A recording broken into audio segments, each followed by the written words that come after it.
नमस्कार विद्यार्थी मित्रांनो. आता आपण इयत्ता 9वीचे गणित भाग 1 व गणित भाग 2चे व्हिडिओज जे आहेत ते सेमी माध्यमातून बनवण्याची येथे सुरुवात करणार आहोत. या आधीचे व्हिडिओज आपण सर्व मराठी माध्यमातून बनवलेले होते. आता आपण जे व्हिडिओज आहेत ते सेमी माध्यमातून बनवणार आहोत.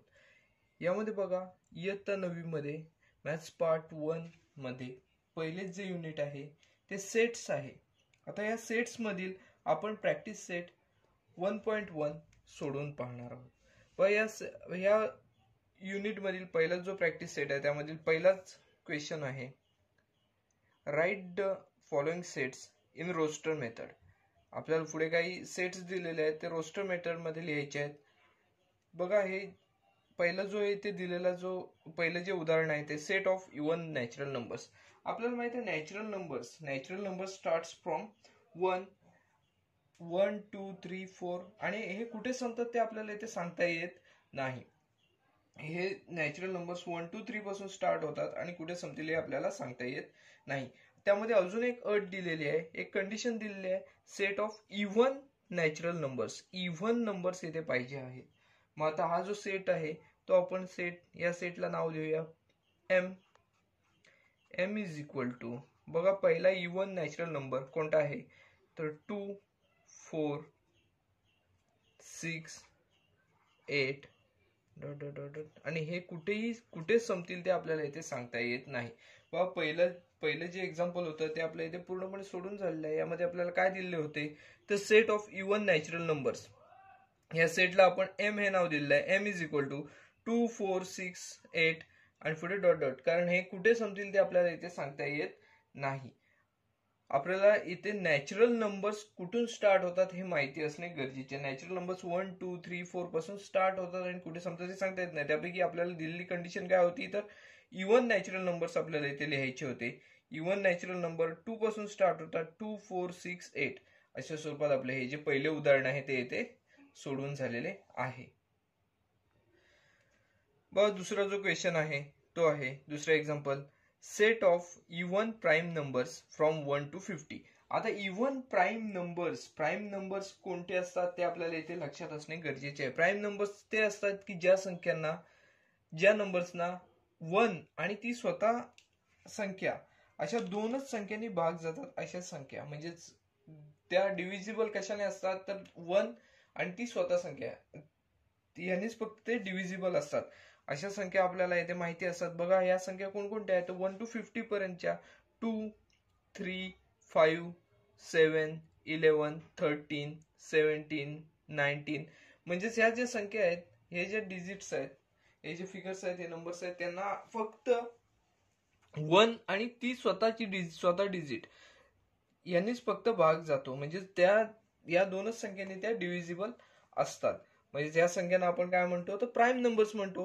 परंतु आता इथे कंडिशन काय दिले, इव्हन प्राईम नंबर्स. बघा, आपण पाहिले आतापर्यंत 2 3 5 7, आता हे सगळे 5 3 5 7 हे सगळे पुढचे जे आहेत नंबर्स ते सगळे ऑड नंबर्स आहेत. आता आपल्याला इव्हन पाहिजे. इव्हन म्हणजेच कोणता असणार आहे, यामध्ये 2 हा एकच नंबर आहे की जो इव्हन प्राईम नंबर आहे. मग आपण याला एन हे या सेटला नाव देऊया. N is equal to 2.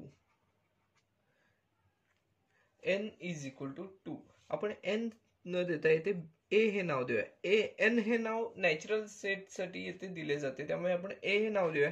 A is equal to 2. म्हणजेच बघा, ही जी आपल्याला कंडिशन दिलेली आहे, ही जी अट दिलेली आहे त्या अटीची पूर्तता करणारा हा सेट असेल असे इथे आपल्याला सांगता येऊ शकते. बघा, इव्हन प्राईम नंबर 2 हा एकच इव्हन प्राईम नंबर आहे असे इथे आपल्याला सांगता येते. हे एक्झाम्पल आपल्या इथे पूर्णपणे सोडून झालेले आहे. आता नेक्स्ट जे एक्झाम्पल आहे त्यामध्ये काय आहे बघा, सेट ऑफ निगेटिव्ह इंटेजर्स. आता आपल्याला नंबर लाईन माहिती आहे. नंबर लाईन मध्ये -1 -2 -3 असे जे नंबर स्टार्ट होतात ते सगळे काय आहेत तर निगेटिव्ह इंटेजर्स आहेत, हे आपल्याला माहिती असतं. मग आपल्याला यामध्ये निगेटिव्ह इंटेजर्स कुठे चालू होतात ते आपल्याला सांगता येत नाही, पण त्याचा एंड जो आहे तो -1 ला होतो हे आपल्याला इथे माहिती आहे. मग आपण ह्या सेटला नाव देऊया बी.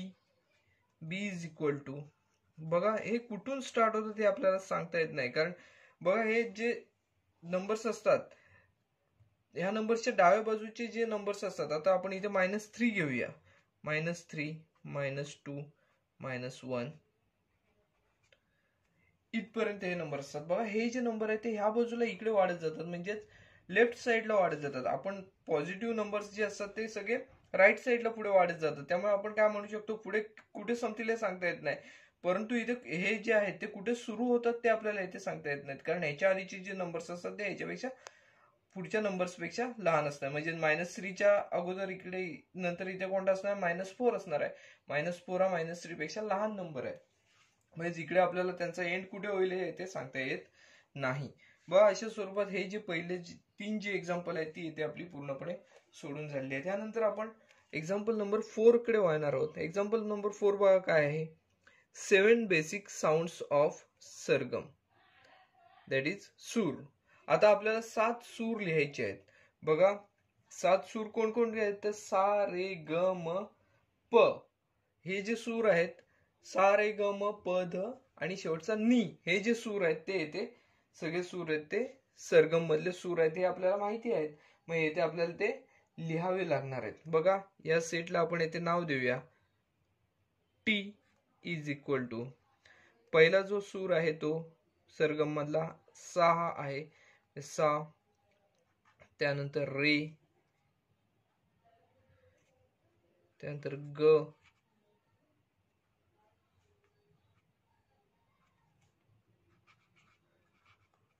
मग प,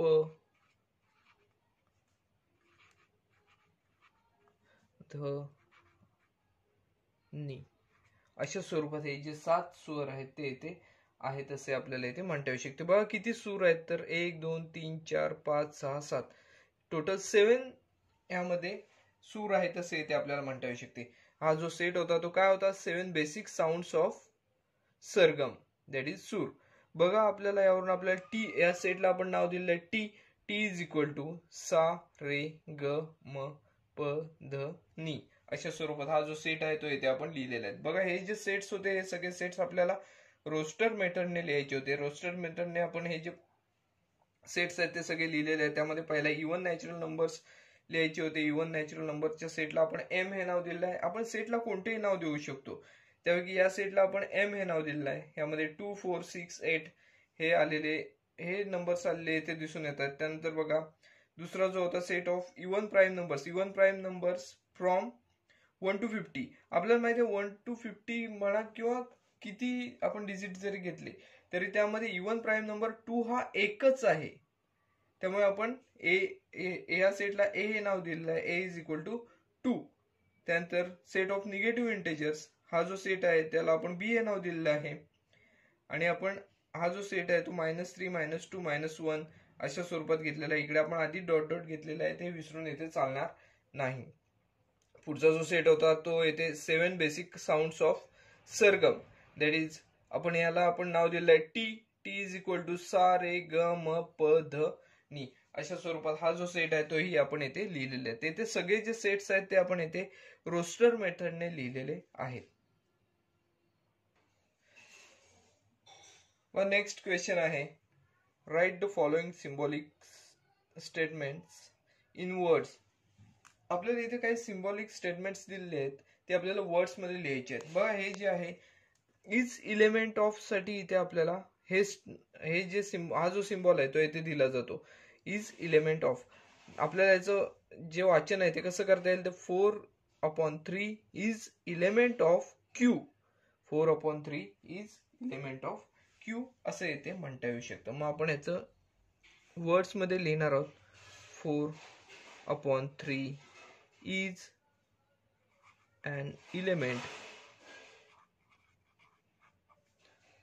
of Q असे इथे आपण म्हणणार आहोत. बघा ह्या साइनचा अर्थ काय होतो, तो is element of, is element of Q. आता हे बघा म्हणजे काय, क्यूचा हा जो आहे तो येथे एलिमेंट आहे असे इथे म्हणता येऊ शकतं. बघा पहिलं जे एक्झाम्पल होतं ते आपलं झालेलं आहे, दुसरं तसंच दिलेलं आहे. आता हे बघा हेच साइन आहे परंतु इथे आपल्याला एक आडवी रेष दिसत आहे. याचा अर्थ काय होतो, इज नॉट इलेमेंट ऑफ. आता इथे हे जर साइन असेल तर इज इलेमेंट ऑफ, आणि इथे जर असे साइन असेल तर इज नॉट इलेमेंट ऑफ असं याचा अर्थ होतो. म्हणजेच काय, तर -2 is not element of n. -2 is not element of n असे इथे आपल्याला म्हणता येऊ शकते. -2 is not element of n असे इथे आपल्याला म्हणता येऊ शकते.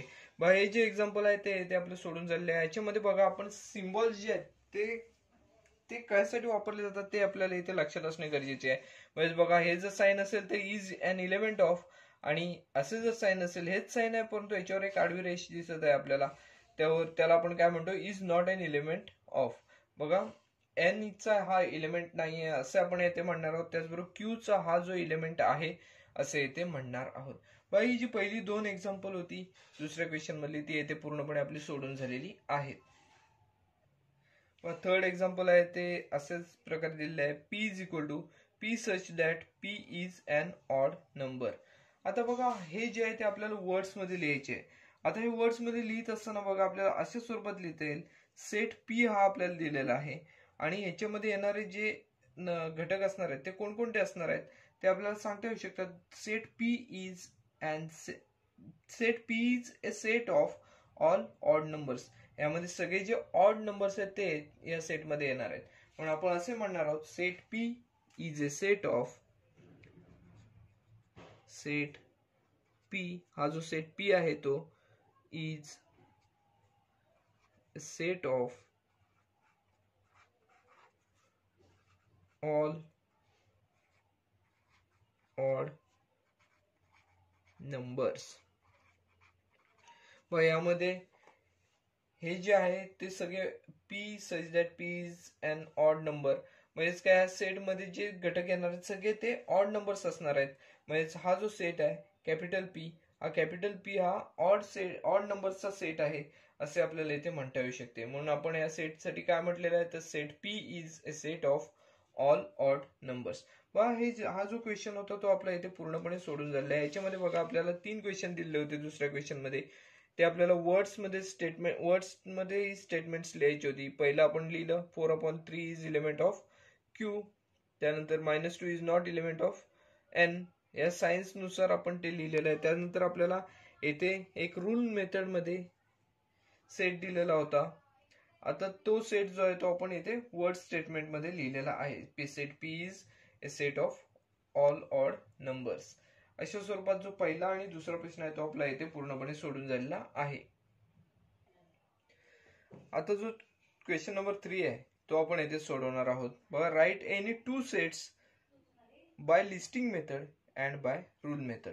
आता इथे आपल्याला 2 सेट्स लिहायचे आहेत by listing method and by rule method. आपल्याला इथे आपल्या मनाने कोणतेही लिहिले तरी चालू शकते, परंतु इथे लिहित असताना आपण लिस्टिंग मेथडने लिहायचे आहेत तेच आपण रूल मेथडने लिहायचे आहेत. बघा इथे आपण रूल मेथडने आपला पहिला हा जो सेट आहे तो इथे आपण लिहिणार आहोत. आपल्या मनाने आपण इथे कोणताही सेट लिहू शकतो.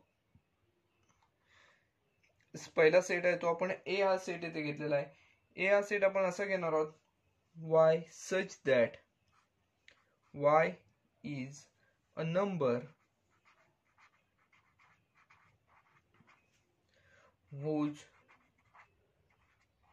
square is 9.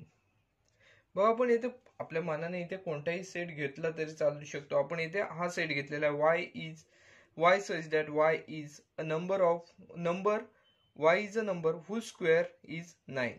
आता 9 हा स्क्वेअर असणारे इथे नंबर्स असणार आहेत. बघा ए या सेट मध्ये काय असणार आहेत म्हणजे आपण हा लिस्टिंग मेथडने लिहूया. यामध्ये कोणकोणते घटक येणार आहेत तर ज्यांचे स्क्वेअर 9 आहेत असे घटक येणार आहेत. बघा 9चं रूट आपल्याला इथे शोधावं लागेल. म्हणजेच बघा आपल्याला 3 आहे माहिती आहे, पॉझिटिव्ह रूट हे 3 आहे आणि निगेटिव्ह रूट हे -3 आहे. बघा 9 म्हणजेच काय 3 × 3 9 मिळतं आपल्याला. त्याचबरोबर -3 × -3 जरी केलं तरी येथे आपल्याला 9 मिळतं. म्हणजेच बघा ही जी मेथड आहे ती आपण रूल मेथडने हा सेट लिहिलेला आहे. हा सेट रूल मेथडने कसा आला तर Y is a number whose square is 9 अशा स्वरूपात आपण घेतलेला आहे. आणि हा लिस्टिंग मेथडने आपल्याला काय मिळालं आहे, ए इज इक्वल टू 3 अँड -3 अशा स्वरूपात आपलं जे पहिलं एक्झाम्पल आहे, पहिलं एक्झाम्पल आहे यामध्ये, त्यातील बघा इथे आपल्याला 2 सेट्स लिहायचे. त्यापैकी पहिला सेट आपल्याला लिहून झालेला आहे लिस्टिंग मेथड आणि रूल मेथड दोन्हीने लिहून झालेला आहे. आता आपण दुसरं एक एक्झाम्पल लिहिणार आहोत. बघा बी हा सेट आपण घेणार आहोत. बघा बी हा सेट घेत असताना आपण आपल्या मनाने कोणतेही घेतलं तरी चालेल. बघा X such that X is letter of word division DIVISION.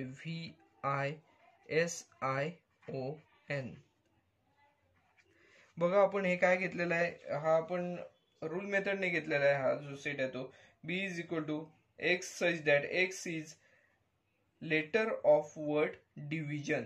आता आपण डिव्हिजन या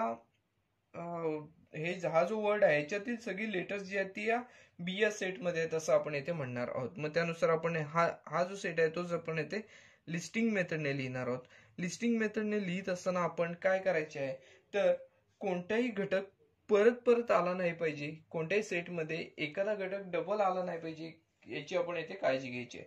म्हणजेच आता प्रत्येक ह्यातलं जे लेटर आहे ते एक एकदाच आलं पाहिजे, सारखं आलं नाही पाहिजे याची आपण काळजी घ्यायची. बघा पहिलं जे लेटर आहे ते डी येणार, त्यानंतर आय व्ही, बघा आय आहे पुढे, आय एकदा आलेला आहे, पुढे बघा एस, त्यानंतर परत आय आहे ते आलेलं आहे इथे, त्यानंतर ओ आणि एन. बघा ह्याच्यामध्ये बी या सेटमध्ये लिस्टिंग मेथड नुसार आपल्याला काय काय मिळालेलं आहे, तर B is equal to DIVSON हे जे घटक आहेत ते इथे आपल्याला मिळालेले दिसून येत आहेत. बघा हा जो सेट आपण रूल मेथडने लिहिताना कसा लिहिलेला आहे, B is equal to X such that X is letter of word division. हा सेट आपण लिस्टिंग मेथडने लिहिला, त्याच्यामध्ये आपण काय केले, तर आय हा जो घटक आहे ते आपल्याला 3 ठिकाणी दिसतोय, तो एकदाच आपण घेतलेला आहे. बाकीचे जे घटक आहेत ते एक एकदाच दिसत ते आपण एक एकदा लिहून घेतलेले आहेत. त्यानुसार बी इज इक्वल टू DIVSON असं आपल्याला इथे हा लिस्टिंग मेथडने मिळालेला दिसून येतोय. हा जो क्वेश्चन होता तो आपल्या इथे 2 एक्झाम्पल्स लिहायची होती. ही 2 एक्झाम्पल्स आपण इथे लिस्टिंग मेथड अँड रूल मेथडने लिहिलेली आहेत. आपण आता ही सोडून अजून तुम्ही कोणतीही लिहिली तरी सुद्धा इथे चालू शकणारे आहे. बघा हा जो क्वेश्चन आहे तो आपला इथे पूर्णपणे सोडून झालेला आहे. त्यानंतर प्रॅक्टिस सेट मधील पुढील जो प्रश्न आहे, क्वेश्चन नंबर 4, तो आहे write the following sets using listing method. आपल्याला काही सेट्स पुढे दिलेले आहेत ते आपल्याला लिस्टिंग मेथडने इथे लिहायचे आहेत. बघा पहिला जो सेट दिलेला आहे तो all months in the Indian solar year. आता आपल्याला यामध्ये इंडियन सोलार इयर मध्ये येणारे जे मंथ्स आहेत ते लिस्टिंग मेथडने इथे लिहायचे आहेत. बघा आता यामध्ये आपण या सेटला आपण नाव देऊया ए, हे नाव देऊया ए इज इक्वल टू, बघा इंडियन सोलार इयर नुसार पहिला जो मंथ असतो तो इथे चैत्र असतो, तो आपण इथे लिहिणार आहोत चैत्र. त्यानंतर वैशाख,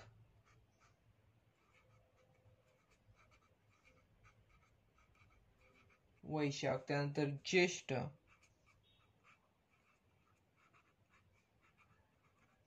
त्यानंतर आषाढ,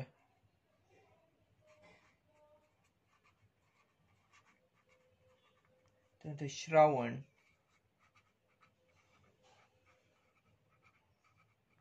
त्यानंतर भाद्रपद,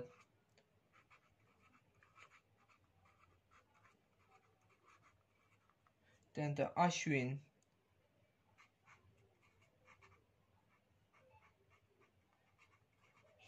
त्यानंतर कार्तिक,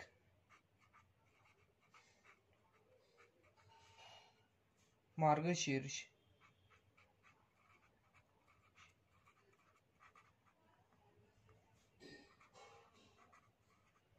पौष,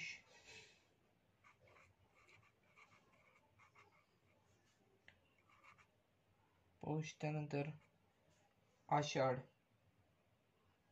झालेला आहे, पौष नंतर माघ, आणि त्यानंतर फाल्गुन. अशा स्वरूपात हे आपल्याला हे जे मंथ्स आहेत, all months in the Indian solar year, याच्यामध्ये जे मंथ्स आहेत ते आपल्याला इथे मिळताना दिसून येत आहेत. हे मंथ्स आहेत ते आपण येथे लिस्टिंग मेथडने लिहिलेले आहेत. त्यामध्ये बघा, चैत्र, वैशाख, ज्येष्ठ, आषाढ, श्रावण, भाद्रपद, आश्विन, कार्तिक, मार्गशीर्ष, पौष, माघ आणि फाल्गुन. अशा स्वरूपात हे आपल्याला येते जे मंथ्स आहेत ते आपल्याला मिळताना दिसून येतील. हा जो पहिला जो आपल्याला लिस्टिंग मेथडने लिहायचा होता सेट, तो इथे पूर्णपणे आपण सोडवलेला आहे. आता प्रश्न पडला असेल, आपण ए प्रत्येक ठिकाणी का शेवटला लिहिलेला आहे? तर मंथ्स हे जे इंडियन सोलार इयर मधले जे मंथ्स आहेत त्यामध्ये शेवटला ए हे माघ MAGH असं न लिहिता MAGH फाल्गुन शेवटला ए अशा स्वरूपात इथे लिहिले जाते. हा जो पहिला क्वेश्चन होता तो इथे आपला पूर्णपणे सोडून झालेला आहे. यामधील दुसरा जो सेट आहे तो बघा, letters in the word complement. आता हा कॉम्प्लिमेंट हा वर्ड येथे दिलेला आहे आणि यातील लेटर्स जे आहेत त्या सेटमध्ये आपल्याला इथे लिहायचे आहेत. आता हा जो सेट आहे त्या सेटला आपण बी हे नाव देऊया. पहिला जो सेट होता त्याला आपण ए नाव दिलं होतं, त्यानंतर या सेटला बी हे नाव देऊया. कॉम्प्लिमेंट हा जो वर्ड आहे इथे आपल्याला दिलेला कॉम्प्लिमेंट हा वर्ड आहे. या वर्ड मधील अक्षरे यामध्ये आपल्याला लिहायचे, लेटर्स लिहायचे. पण तो लेटर्स लिहित असताना आपल्याला जो रूल आहे, सेट्सचा रूल आहे, तो आपल्याला इथे त्याचे पालन करावे लागणार आहे. म्हणजे कोणतेही जे अक्षर आहे, कोणतेही लेटर यामध्ये डबल होणार नाही, परत पुन्हा त्याची पुनरावृत्ती होणार नाही, याची आपण इथे काळजी घ्यायची आहे. मग त्यानुसार आपण कॉम्प्लिमेंट हा वर्ड बाय लिस्टिंग मेथड लिहिणार आहोत. बघा, पहिला सी हा वर्ड आहे, सी हा हे लेटर आहे, सी लिहिलं. त्यानंतर ओ आहे, त्यानंतर एम आहे, त्यानंतर पी आहे, त्यानंतर एल आहे, ई आहे, COMPLE इथपर्यंत आपल्याला पुनरावृत्ती झालेली दिसत नाही. बघा, त्यानंतर एम दिसत आहे, एम येथे झालेला आहे, त्यामुळे एम आपण येथे लिहिणार नाहोत. त्यानंतर बघा ई आहे, ई पण येथे झालेले आहे, त्यामुळे ME हे दोन आपण जी लेटर्स आहेत ती येथे स्किप करणार आहोत. त्यानंतर पुढे एन आहे, एन आपण इथे घेऊ आणि शेवटचं लेटर आहे ते म्हणजेच टी. बघा, म्हणजेच बी हा सेट आपण कॉम्प्लिमेंट यातील लेटर्सचा जो आहे तो येथे आपण लिस्टिंग मेथडने लिहिलेला आहे. बघा, यामध्ये कोणकोणते घटक आलेले आहेत, COMPLENT. याच्यामध्ये एम आणि ई याची येथे पुनरावृत्ती झालेली दिसते, ती आपण येथे टाळलेली आहे. यामध्ये आपण पुनरावृत्ती कोणत्याही लिस्टिंग मेथडमध्ये कोणत्याही शब्दाची किंवा कोणत्याही घटकाची आपण येथे पुनरावृत्ती करत नाही. त्यानुसार आपण येथे काय केलेले आहे, हा जो सेट आहे तो लिस्टिंग मेथडने येथे लिहिलेला आहे. पण हे जे हा जो सेट होता तो येथे आपला पूर्णपणे लिहून झालेला आहे. अतिशय सोपा असा सेट होता. व पुढचा जो सेट आहे तो set of human sensory organs. Human sensory organs यामध्ये आपल्याला या सेट मध्ये लिहायचे आहेत. व हा जो सेट आहे यामध्ये आपल्याला ह्युमन सेन्सरी ऑर्गन्स कोणकोणते आहेत ते इथे माहित असणे गरजेचे आहे. म्हणजेच nose, ears, eyes, tongue and skin, those are human sensory organs. हे आपल्याला इथे माहित असणे गरजेचे आहे. त्यानुसार आता इथे आपण हा जो सेट आहे या सेटला आपण सी हे नाव देऊया आणि यामध्ये या सेटमध्ये आपण ह्युमन सेन्सरी ऑर्गन्स जे आहेत ते सगळे येथे लिहायचे आहेत. बघा, एकूण 5 येथे ह्युमन सेन्सरी ऑर्गन्स आहेत. त्यामध्ये पहिला जो ऑर्गन आहे तो येथे नोज हा आहे, नोज. त्यानंतर इयर्स, आईज, त्यानंतर टंग आणि शेवटचा उरला तो म्हणजे स्किन. हे जे आहेत ते येथे ह्युमन सेन्सरी ऑर्गन आहे त्याचे येथे आपल्याला म्हणता येऊ शकते. बघा, set of human sensory organs आपण लिहिलेले आहे. या सेटला आपण नाव दिलेलं आहे C is equal to nose, ears, eyes, tongue and skin. हे सगळे घटक आहेत ते आपण ह्युमन सेन्सरी ऑर्गन्स मध्ये लिहिलेले आहेत, त्या सेट मध्ये लिहिलेले आहेत. बघा, यामध्ये लिहित असताना आपल्याला हे माहिती असले पाहिजे की ह्युमन सेन्सरी ऑर्गन्स कोणते आहेत. जर हे माहिती नसेल तर या सेटमध्ये आपण काही लिहू शकत नाही. त्यामुळे आपल्याला यांची माहिती सुद्धा असणे गरजेचे आहे. यातील क्वेश्चन नंबर 4 जो आहे तो set of prime numbers from 1 to 20. आपल्याला येथे आपल्याला हा जो सेट आहे त्यामध्ये 1 to 20 याच्यामध्ये येणारे सगळे प्राईम नंबर्स लिहायचे आहेत. बघा प्राईम नंबर्स आपल्याला माहिती आहेत जे नंबर्स असे नंबर्स की ज्यांना 1 आणि तो स्वतः नंबर यांनीच फक्त डिव्हिजिबल करता येते असे नंबर्स जे आहेत त्यांना आपण प्राईम नंबर्स असे म्हणतो. मग आता त्यानुसार प्राईम नंबर्स आपण येथे लिहिणार आहोत. बघा या सेटला आपण डी हे नाव देऊया. डी इज इक्वल टू पहिला 2 हा इवन प्राईम नंबर आहे. 2 हा एकमेव इवन प्राईम नंबर आपल्याला येथे दिसून येतो. 2 नंतर 3 हा सुद्धा येथे प्राईम नंबर आहे. 4 नाही, 5 हा आहे, 6 नाही, 7 आहे, 8 नाहीये प्राईम नंबर, 9 नाहीये प्राईम नंबर, 10 नाही, 11 हा एक प्राईम नंबर आहे असे इथे आपण म्हणू शकतो. 12 नाही, 13 हा येथे प्राईम नंबर आहे. 14, 15, 16 नाही, 17 हा येथे प्राईम नंबर आहे. 18 नाही, येथे 19 हा सुद्धा येथे प्राईम नंबर आहे असे इथे आपण म्हणू शकतो. बघा हा जो सेट आहे या सेटमध्ये आपल्याला कोणकोणते घटक मिळालेले आहेत तर या सेटला आपण डी हे नाव दिलेलं आहे. यामध्ये असलेले घटक कोणते आहेत तर 2, 3, 5, 7, 11, 13, 17, 19 हे आपल्याला डिजिट्स यामध्ये मिळालेले दिसून येतात. म्हणजे हे सगळे जे आहेत ते प्राईम नंबर्स आहेत which starts from 1 and ends to 20. 1 to 20 मध्ये असलेले हे सगळे प्राईम नंबर्स आहेत असे इथे आपल्याला म्हणता येऊ शकते. हे जे एक्झाम्पल आहे तेही आपल्या इथे पूर्णपणे सोडून झालेले आहे. अशा स्वरूपाची जी एक्झाम्पल्स असतात ती परीक्षेमध्ये 1 गुणासाठी विचारली जात असतात. अतिशय सोपी अशी उदाहरणे आहेत ही. पुढचा जो सेट आहे तो येथे असं दिलेला आहे names of continents of the world. आपल्याला हा जो सेट आहे या सेटमध्ये कॉन्टिनेंट्सची नेम लिहायची आहेत. कॉन्टिनेंट्स म्हणजेच खंड. आता या खंडांची नावं इथे आपल्याला लिहायची आहेत. इथे आपल्याला कॉन्टिनेंट्सची नाव सुद्धा लक्षात असणे येते गरजेचे आहे. या सेटला आपण क्रमाने डी हे नाव देऊया. पहिल्या सेट पासून आपण ए बी सी डी ही नावं दिलेली आहेत.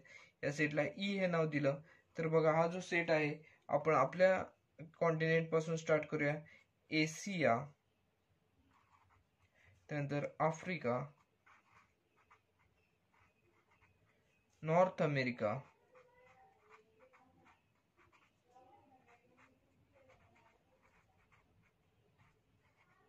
त्यानंतर साऊथ अमेरिका,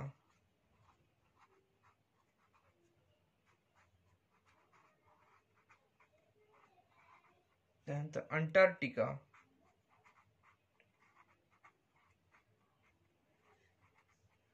युरोप,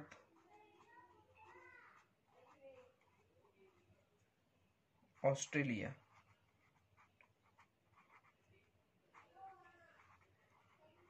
बघा ही जी कॉन्टिनेंट्स आहेत ते आपण येथे लिहिलेली आहेत. बघा एकूण यामध्ये आपल्याला किती कॉन्टिनेंट्स मिळालेले आहेत 1, 2, 3, 4, 5, 6, 7. येथे 7 आपल्याला कॉन्टिनेंट्स आहेत ती येथे मिळालेली आहेत. आपला हा जो एक क्वेश्चन होता यामध्ये आपल्याला सेट काही दिलेले होते ते लिस्टिंग मेथडने लिहायचे होते. ते आपण येथे लिस्टिंग मेथडने सर्व जे सेट होते ते येथे लिहिलेले आहेत.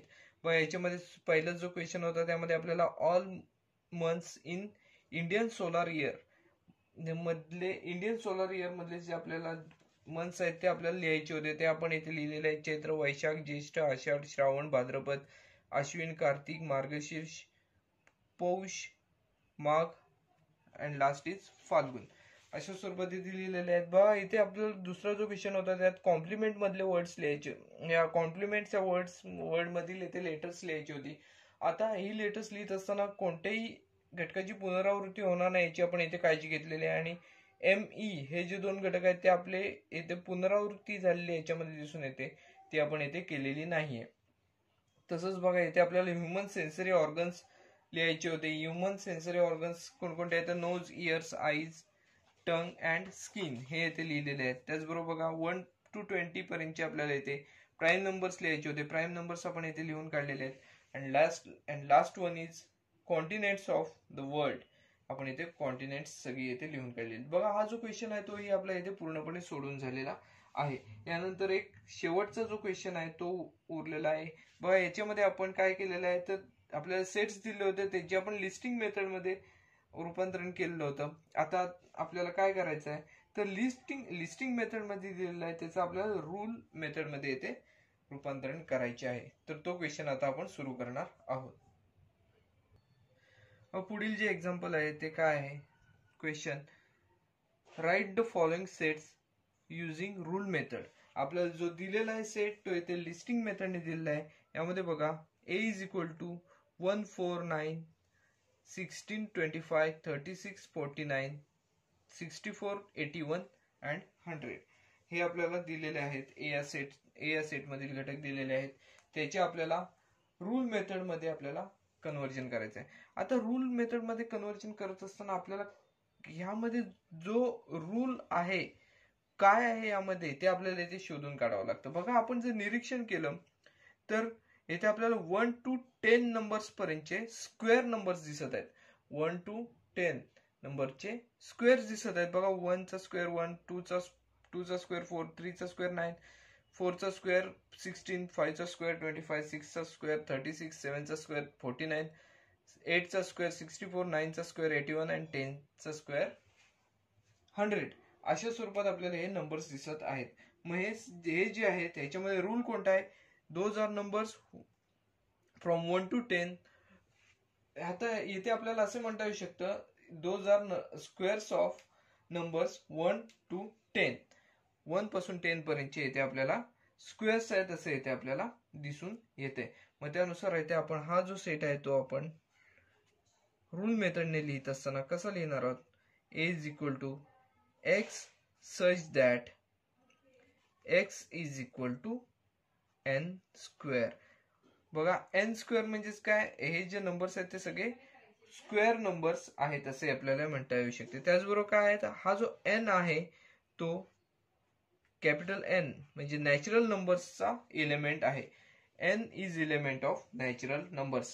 That capital N stands for natural numbers. n is element of natural numbers, and also we have to write n is smaller than 11. बघा 11 पेक्षा 11 पेक्षा लहान सगळ्या संख्या n म्हणजेच, आणि n म्हणजेच काय तर नॅचरल नंबर्स आहे. नॅचरल नंबर्स 1 पासून स्टार्ट होतात आणि कुठे संपतात ते आपल्याला सांगता येऊ शकत नाही 1 2 3 4. परंतु इथे आपल्याला ही जी कंडिशन लिहिलेली आहे ती काय दिलेली आहे, आपण लिहिलेली आहे 11 पेक्षा लहान आहे. n हा जो आहे तो 11 पेक्षा लहान आहे. त्याचबरोबर काय n हा नॅचरल नंबर्सचा एलिमेंट आहे असे इथे आपण म्हटलेले आहे. बघा हा जो सेट आहे तो येथे आपण रूल मेथडने लिहिलेला आहे. रूल मेथडने लिहित असताना आपण काय केलेले आहे तर a is equal to x such that x is equal to n square, आणि पुढे कंडिशन काय दिलेली आहे, n is element of natural numbers, that n is stands for natural numbers, and also n is smaller than 11. हे आपल्याला जे आहे ते इथे कंडिशन दिलेले आहे. त्यानुसार हे जे पहिले एक्झाम्पल आहे ते आपण लिस्टिंग मेथडचं येथे रूल मेथड मध्ये कन्व्हर्जन येथे केलेले आहे. अतिशय सोपे असे एक्झाम्पल होते. यामध्ये कोणता रूल आहे तो येथे आपल्याला शोधून काढावा लागतो. शोधल्यानंतर आपल्याला सोडवणे हे काही कठीण नसते. पहिले जे एक्झाम्पल आहे ते इथे आपले सोडून झालेले आहे. पुढील जे एक्झाम्पल आहे ते आहे b is equal to 6 12 18 24 30 36 42 48. आज जर निरीक्षण केलं तर हे जे आहे बी हा सेट आपल्याला लिस्टिंग मेथडने दिलेला आहे. लिस्टिंग मेथड मध्ये जर याचं निरीक्षण आपण केलं तर इथे आपल्याला असं दिसतंय की हे जे नंबर्स आहेत ते सगळे 6च्या टेबल मधले नंबर्स आहेत. आता 6च्या टेबल मधले नंबर्स असून 6 8 जा 48 पर्यंतचे हे सगळे नंबर्स आहेत. 6 9 जा 54 येथे दिसत नाहीये, म्हणजे 6 8 जा म्हणजे 6च्या 8 पटीपर्यंतचे हे सगळे नंबर्स आहेत असे आपल्याला दिसून येते.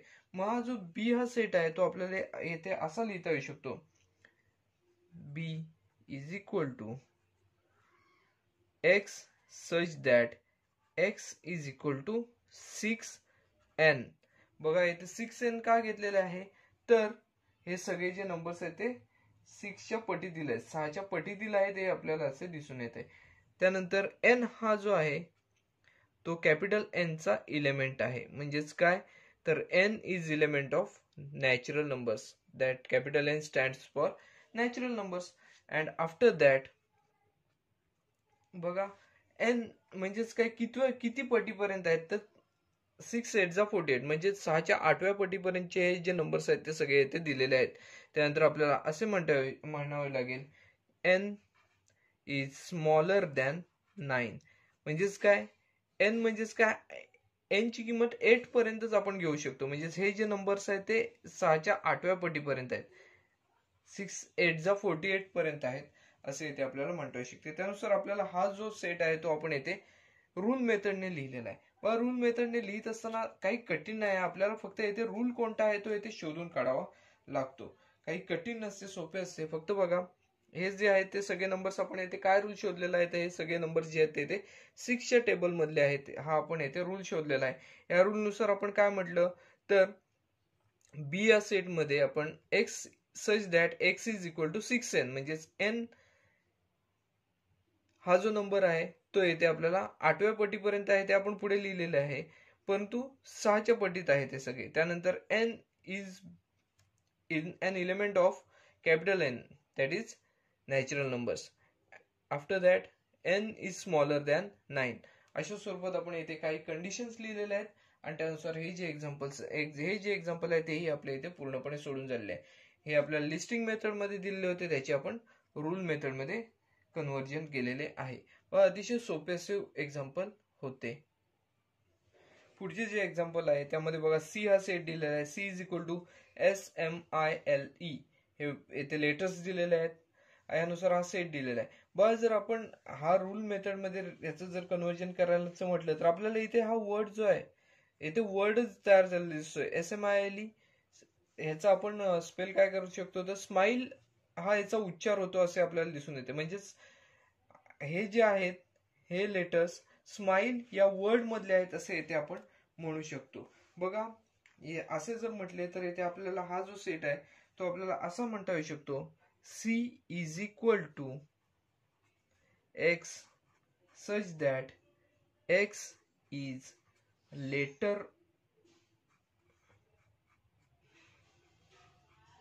in the word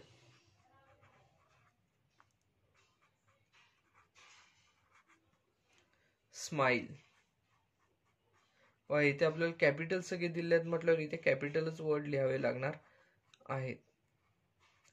बघा आपल्याला इथे काही कठीण नाही आहे. हे बघा स्माइल हा वर्डच दिलेला होता, तसं प्रत्येकाच्या मध्ये स्वल्पविराम दिसत आहे, परंतु हा जो वर्ड आहे तो आपल्याला इथे काय आहे तयार झालेला आहे तो कळत आहे. त्यानुसार आपण इथे काय म्हटलेलं आहे तर X such that X is letter in the word smile. Smile या वर्ड मधील हे लेटर एक लेटर आहे असे ते आपण म्हटलेलं आहे. त्यानुसार सी या सेट मध्ये आपण बाय लिस्टिंग मेथड अशा स्वरूपात आहे आणि बाय रूल मेथड आपण अशा स्वरूपात लिहू शकतो. बघा हे जे एक्झाम्पल आहे तेही आपल्या इथे पूर्णपणे सोडून झालेले आहे. अतिशय सोपे असे एक्झाम्पल आहे. पुढील जे एक्झाम्पल आहे त्यामध्ये आपल्याला डी हा सेट दिलेला आहे. फोर्थ एक्झाम्पल डी हा सेट दिलेला आहे. त्यामध्ये डी या सेट मध्ये असलेले घटक बघा कोणकोणते आहेत तर Sunday, Monday, Tuesday, Wednesday, Thursday, Friday, Saturday. आता जर आपण ह्याच पाहिलं यामध्ये कोणता रूल दिसत आहे ते जर आपण पाहायचं म्हटलं तर इथे आपल्याला एका वीक मध्ये असलेले सगळे डेज आहेत असे इथे आपल्याला दिसून येते. आठवड्यातील सर्व वार आहेत असे आपल्याला इथे दिसून येते. वीक मधले डेज आहे ते. मग आता आपण डी हा सेट जो आहे तो बाय रूल मेथड आपण कसा लिहिणार आहोत तर बघा X such that X is a day of the week. हा हे जे आहे ते एका वीक मधले सगळे डेज आहेत तसे आपल्याला इथे म्हणता येऊ शकते. X such that X is a day of the week असे इथे आपल्याला म्हणता येऊ शकते.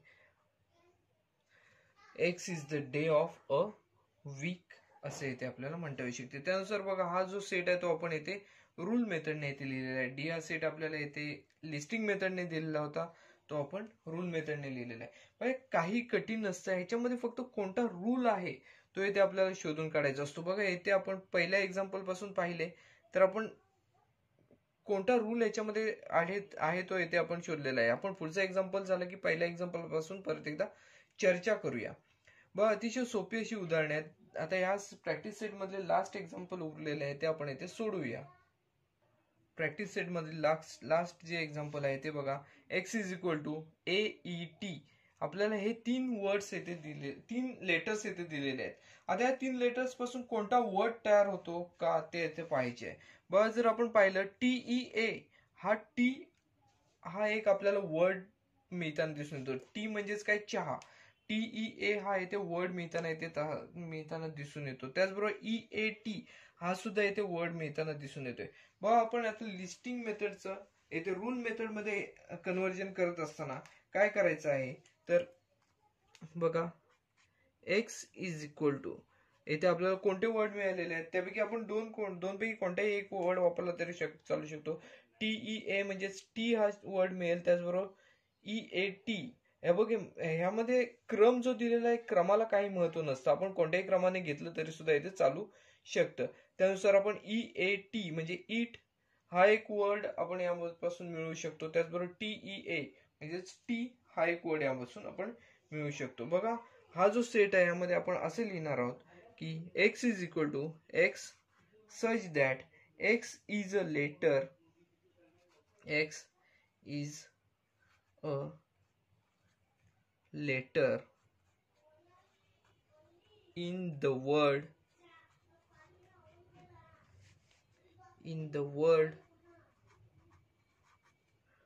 T. बघा टीच्या ऐवजी आपण ईट जरी लिहिलं तरी चालेल. EAT ईट जरी लिहिलं तरी येथे चालू शकणार आहे. बघा आपण टी हा येथे वर्ड वापरलेला आहे. टी या वर्ड मधील ही सगळी येथे लेटर्स आहेत असे येथे आपण मांडलेले आहे. बघा हे जे एक्झाम्पल आहे हे आपल्या इथे पूर्णपणे सोडून झालेले आहे. ह्याच्यामध्ये या सर्व एक्झाम्पल मध्ये एक सांगायचे राहून गेले.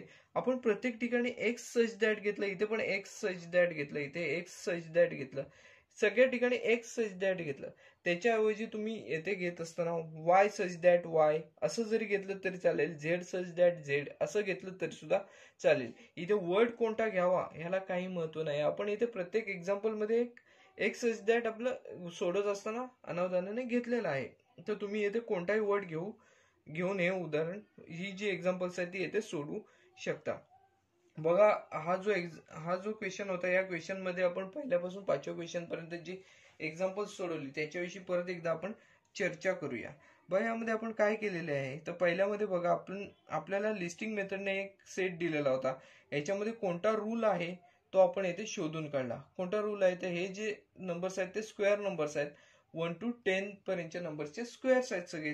त्यानुसार आपण येथे रूल मेथड मध्ये आपण काय म्हटलेले आहे की X such that X is equal to N square.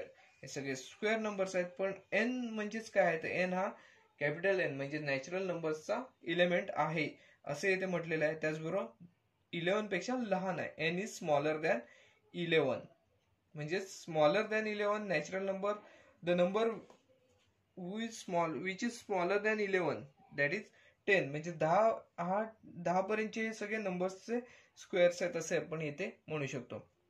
यामध्ये बघा 6च्या टेबल मधले हे सगळे नंबर्स होते. 6 8 जा 48 म्हणजे 6च्या 8व्या पटीपर्यंतचे हे सगळे नंबर्स आहेत असे इथे आपण म्हणू शकतो. त्यानुसार आपण काय म्हटलेलं आहे तर B is equal to X such that X is equal to 6n. परत आपण इथे काय दिलेलं आहे, अट पुढची कंडिशन काय दिलेली आहे, N is element of capital N that is natural numbers and N is smaller than 9. 8व्या पटीपर्यंत आहेत म्हटल्यावर 9 पेक्षा लहान ही एन ची किंमत असली पाहिजे म्हणजे एन इज स्मॉलर दॅन 9 असे येथे आपण घेतलेले आहे. त्यानंतर बघा पुढचं जे होतं ते आपल्याला इथे स्माइल हा वर्ड दिलेलाच होता. वर्ड म्हणजेच काय, इथे आपल्याला जे लेटर्स दिलेले आहेत त्यापासून स्माइल हा वर्ड तयार होतो हे आपल्याला इथे दिसत आहे. त्यानुसार आपण इथे स्माइल या वर्ड मधील ही सगळी लेटर्स आहेत असे इथे लिहिलेले आहे. त्यानंतर पुढचा जो सेट होता तो अतिशय सोपा सेट होता. यामध्ये आपल्याला वीक मधले डेज दिसत आहेत सगळे. मग त्यानुसार आपण हे काय म्हटलेलं आहे, x such that X is a day of a week असे म्हटलेलं आहे. त्यानंतर बघा पुढचा जो सेट होता लास्ट एक्झाम्पल, यामध्ये AET हे 3 वर्ड्स दिलेले होते, 3 लेटर्स दिलेले होते. या लेटर्स पासून आपल्याला एक वर्ड तयार करायचा होता. आपण कोणता वर्ड तयार केलेला आहे तर TEA हा एक वर्ड तयार केलेला आहे. ते अजून आपण एक वर्ड विचारात घेतलेला होतो म्हणजेच EAT ईट हा सुद्धा इथे वर्ड तयार होताना दिसून येतो. पण आपण येथे टी हा एकच वर्ड घेतलेला आहे. त्यानुसार आपण काय म्हटलं, exercise that X is a letter in the word T असे इथे दाखवलेले आहे. वा हा जो प्रॅक्टिस सेट आहे तो आपला इथे पूर्णपणे सोडून झालेला आहे. वा हा जो व्हिडिओ आहे तो आपण येथे थांबवत आहोत. व्हिडिओ आवडला असल्यास व्हिडिओ लाईक करा, व्हिडिओ जास्तीत जास्त शेअर करा, म्हणजे बरेच विद्यार्थ्यांना या व्हिडिओचा फायदा घेता येऊ शकतो. चॅनल सबस्क्राईब करायला विसरू नका. धन्यवाद.